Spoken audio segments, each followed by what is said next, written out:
யாரெல்லாம் இதை நோட் பண்ணியிருக்கிறீங்க? எந்த ஒரு கோயிலையுமே பார்த்தீங்கன்னா மோஸ்ட்டாக வந்து கிளாக் இருக்கவே இருக்காது.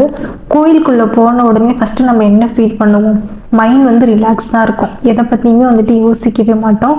ரொம்ப ஒரு மாதிரி வந்துட்டு காமா அப்படியே நிம்மதியாக இருக்க மாதிரி தான் நம்ம கோயிலுக்குள்ளே போனாலே எல்லாருக்குமே அப்படி தான் வந்துட்டு ஃபீல் ஆகும். ஸோ இப்போ வந்து கிளாக் இருந்ததுன்னு வச்சுக்கோங்களேன், கோயிலில் வந்துட்டு நம்ம எப்படி இருப்போம்னா ஒரு மாதிரி பதட்டமாகவே இருப்போம்.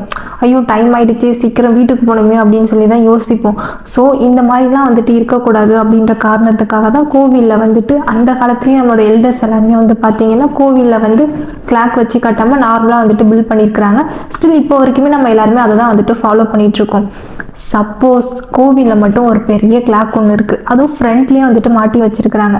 அப்படி இருந்ததுன்னு வச்சுக்கோங்களேன், நம்மளோட நிலமெல்லாம் எப்படி இருக்குது கொஞ்சம் யோசிச்சு பாருங்களேன்.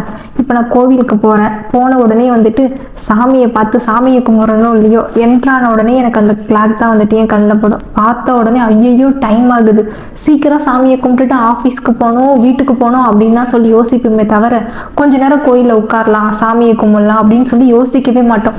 அங்கேயும் போயிட்டு நம்ம வந்துட்டு ப்ரெஷர் தான் பண்ணிப்போம். அங்கே போயிட்டு நமக்கு வந்துட்டு நிம்மதியே இருக்காது, இன்னும் கொஞ்சம் எக்ஸ்ட்ரா ஏதோ வந்துட்டு கொஞ்சம் ப்ரெஷர் வந்த மாதிரி தான் இருக்கும்.